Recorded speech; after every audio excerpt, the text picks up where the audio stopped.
So when government killed him, we started to dig, and we found the bones of the policeman still in their uniform. And so we had to take him out. I said, go and take him out. The mayor of Iloilo City, I identified him. This is broadcast nationwide. I said, you're next. You're next. Sana ang mayor ninyo dito? Sana yung pinalitan mo, mayor. Saan ba si mayor? Sinabi ko sa kanila, balik ka dito. Patayin talaga kita. Julius Ronald Pacificador, Amtek Antique, Jed. For all those who attended this public hearing for the first time, please stand.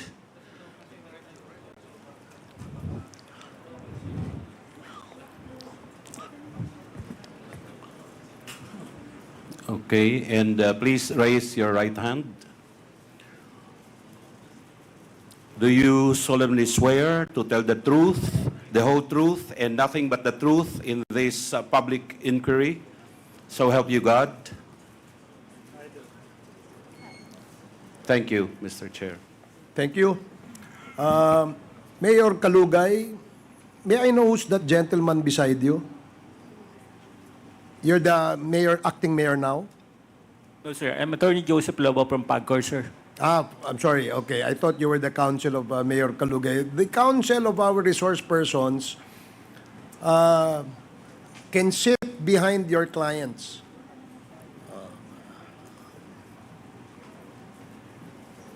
And may we remind the counsels that your role is limited only to advising your clients of his or her legal rights.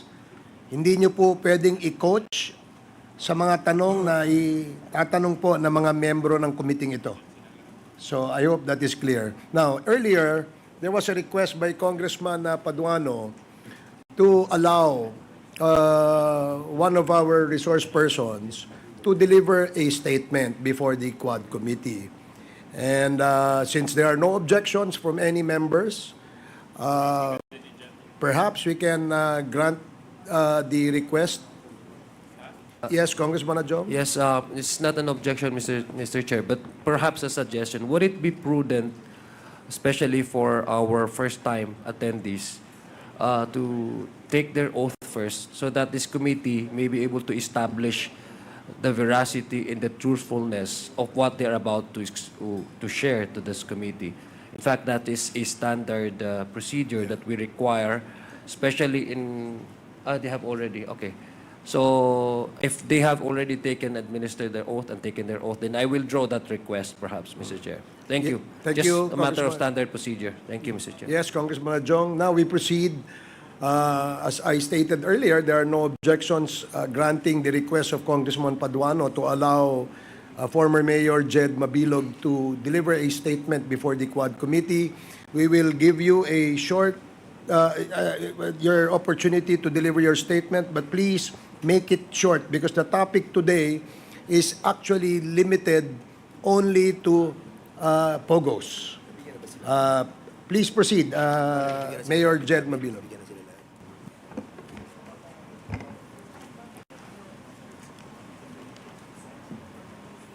Mga iginagalang na mga miyembro ng Kamara de Representantes, Your Honors, good morning. Noong mga nakaraang linggo, nabalitaan ko po ang pagnanais na makapagsalita ako na maging resource person sa hearing ng Quad Committee. And I would like to take this opportunity to thank each one of you for allowing me to speak. Maraming salamat po. Napaisip ako nang marinig ko ang balita. Sabi ko sa sarili, ito na siguro ang tamang pagkakataon na malaya akong kukuha ng lakas ng loob at magsasalita ng katotohanan kahit ako pa ay natatakot at may pangamba sa aking buhay. Una po sa lahat, I declare that I was not and never will be a drug protector. I don't know personally nor did I benefit in any way from any illegal drug personality in Iloilo or anywhere else. After 7 years of exile, dahil sa napolitika at walang basihang mga akusasyon, kaliwat kanang mga paratang at higit sa lahat mga banta sa aking buhay at sa buhay ng aking pamilya, narito po ako ngayon at humaharap po sa inyo. Naging kabataang barangay chairman, number 1 city councilor, vice mayor, at mayor in 2010, 13, and 16. And was fortunate to have been chosen as the top 5 world mayor in 2014. That also included the former president as a nominee.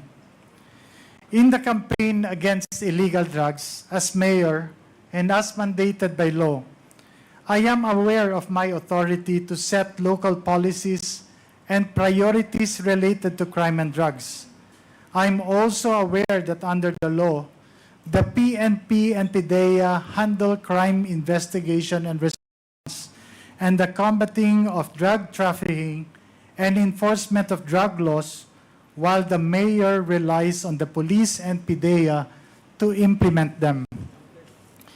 And so when I became mayor, and having made aware that there were existing drug groups in the city, I immediately initiated anti-illegal drug activities, campaign and policies, among others, multiple programs, one of which is to activate the Barangay Anti-Drug Abuse Councils.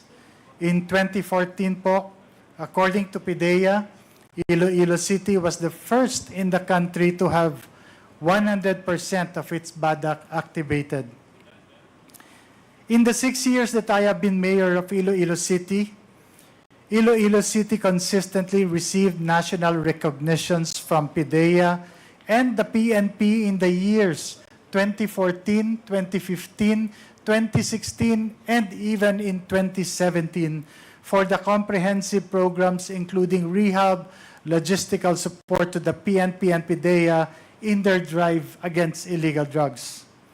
Since the existence of these drug syndicates in our city was deeply rooted, I relied on the expertise of the local PNP and regional PDEA to deal with these groups while I focused on the socio-economic programs that would address the root causes of poverty that expose the vulnerable population to cope against the evils of illegal drugs.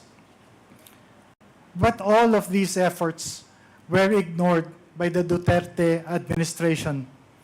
Kung matatandaan po ninyo, nagsimula ang lahat ng ito nung bigla na lamang na isama ang mga pangalan sa PPRRD narco list ng Administrasyong Duterte. Isang listahan naglalaman ng mga pangalan ng mga kilalang public official na di umano ay sangkot sa illegal na droga, mga paratang na walang basihan, at kahit kailan ay hindi naman napatunayan. As a matter of fact, until today, there are no drug-related cases that have been filed, especially in the legal courts, against me and my person. Pero kung inyong titingnang maigi, isinama ang pangalan ng kalaban sa politika sa isang validated list ng mga drug personalities sa kasunod na PPRRD list. Sa kabila ng mga questionableng impormasyon, walang validation o confirmation man lang na ginawa kahit na anumang ahensya ng gobyerno sa Malacanang initiated list. Itong PPRRD list di umano ay naging hit list. Sa isang public forum ng PDEA noong 2018, mismo ang Regional Adjudication Committee o tinatawag na RAC ay nagsabi na wala yung pangalan ko sa kanilang listahan. While in the Iloilo City Anti-Drug Abuse Council meeting, then PDEA 6 Regional Director Hil Pabilona and Iloilo City Police Director Colonel Remus Canieso officially ang nagpatotoo na wala rin ang pangalan ko sa drug list. Ngunit, nanatili ang listahan sa kanilang mga record. Hanggang ngayon, lahat ng mga paratang at akusasyong ibinabato sa akin ay patuloy na sumisira sa aking reputasyon at pati na rin ang reputasyon ng minamahal kong Iloilo. Dahil sa seryosong banta sa aking buhay, napilitan po ako na hindi bumalik from an international speaking engagement in Japan at lisanin ng aking pamilya ang bayang buong pagsisikap naming itinaguyod ng may dangal. PPRRD even assigned Lieutenant Colonel Espenido to Iloilo and announced with the threat, mabubuhi pa kaya siya? Ibig sabihin in Tagalog, mabubuhay pa kaya siya? Referring to me. Pinalad po ako na meron akong speaking engagement sa isang international conference sa Japan, kaya nakaalis ako ng bansa. Paulit-ulit ang pagbabanta ni Presidente Duterte sa media, harap-harapang sinasabi, papatay daw ako. So when government killed him, we started to dig and we found the bones of the policeman still in their uniform. And so we had to take him out. I said, go and take him out. The mayor of Iloilo City, I identified him. This is broadcast nationwide. I said, you're next. You're next. Sana ang mayor ninyo dito? Sana yung pinalitan mo, mayor. Saan ba si mayor? Sanabi ko sa kanila, balik ka dito. Patayin talaga kita. Julius Ronald Pacificador, Hamtek ang Tike, Jed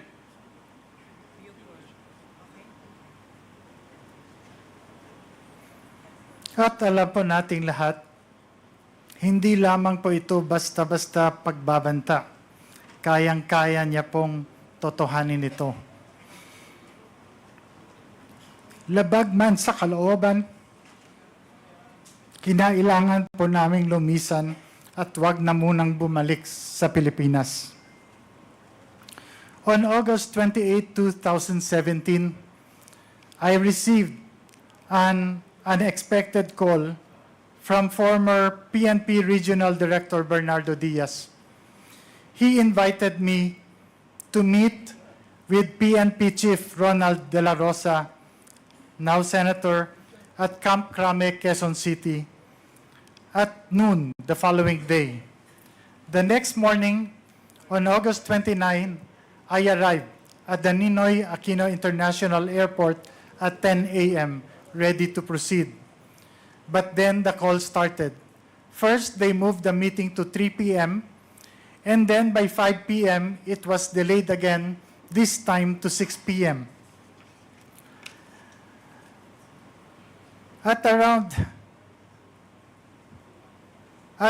5 p.m., a PNP colonel called me and, in a voice that sent shivers down my spine, literal po yun, warned me not to go to Camp Crame because my life was in danger. The fear that had been simmering now erupted.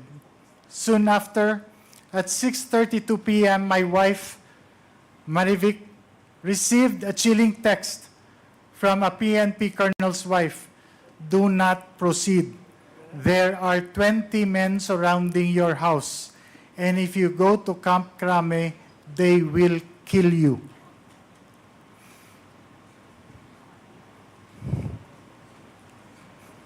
The terror was paralyzing.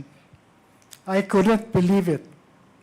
My life and my family's life was hanging by a thread. The next day, on August 30, I took the first flight out to Japan, not knowing if I would ever return. Upon arrival, I received a message from General Diaz to call a number. Using a public payphone, I made the call and spoke to General Bato, who expressed his sympathy. He was talking to me in Bisaya. He told me he knew I was innocent, that I wasn't involved in illegal drugs, and he promised to help me. His words brought a brief moment of hope. I told him I would finish my work abroad and return to meet him, but he urged me to be careful, repeating his pledge to help. Just after that call, my Philippine cell phone rang. This time, it was another general. His voice was grim. Mayor, do not return. Your life is in danger. The accusations against you are all fabricated.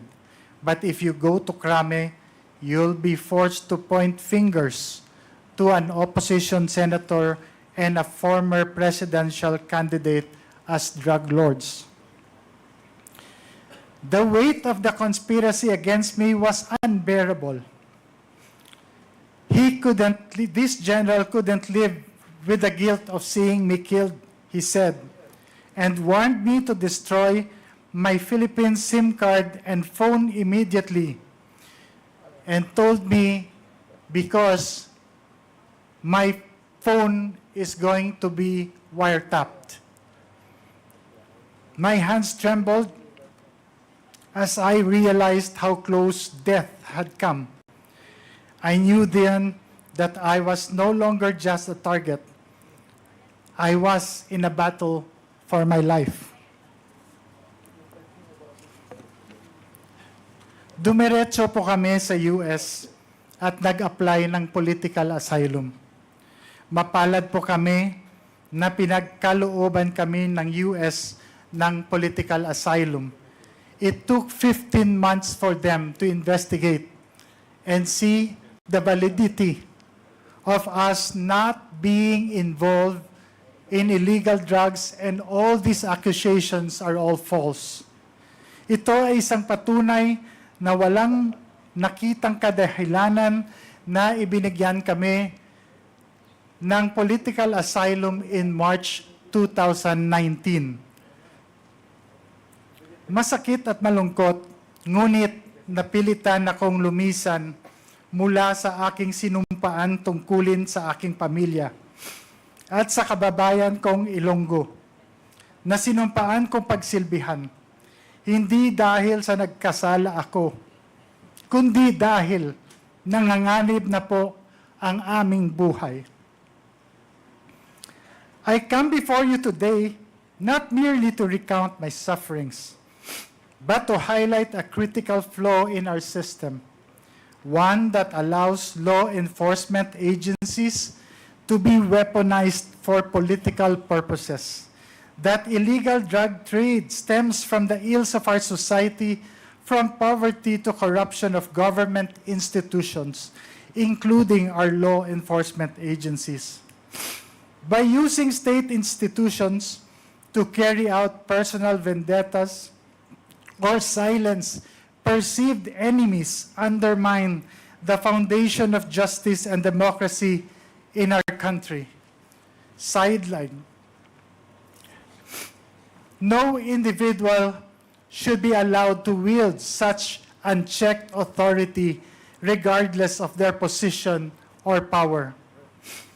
Ang karanasan at ng iba pang mga katulad kong biktima, lalong-lalo na ang mga mayors na pinagbintangan, ay ang nagmulat sa amin sa mga pagkukulang at kakulangan ng ating law enforcement agencies.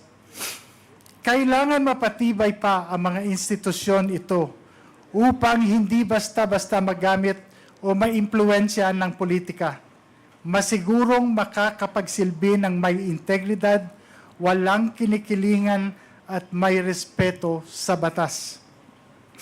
Ang panawagan po namin sa inyo, manguna po ang hustisya at magkaroon ng reforma sa ating sistema, partikular sa pamamalakad ng ating law enforcement agencies.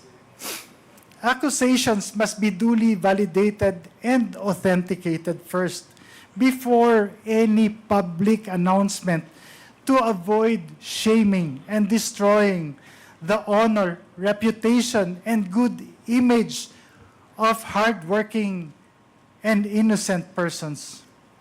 Higit sa lahat, panagutin ang mga umaabuso sa kapangyarihan.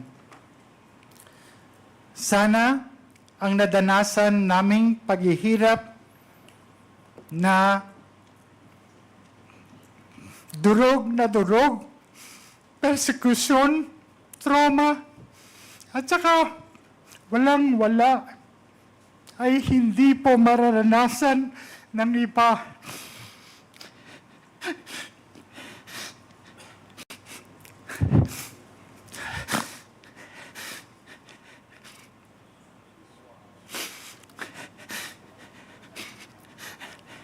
At mananaig ang katotohanan at hindi ang pamumulitika o personal na interes ng ilan. Pasensya na po. Maraming salamat po sa Quad Committee dahil 7 taon po. Nahihirap talaga po. Maraming salamat dahil nabigyan niyo po kami, ako, at ang iba pang mga biktima ng pagkakataon na linisin ang aming mga pamangalan at na mga minamahal ko, Ilonggo at yung Iloilo na tinawag po Shabualized. Magandang araw po sa inyong lahat. Dakbanwas ang Iloilo, bugal ko, my city, my pride. I am Iloilo, proud to be Filipino po. Salamat po. Thank you, Congressman, Thank you, Mayor Mabilog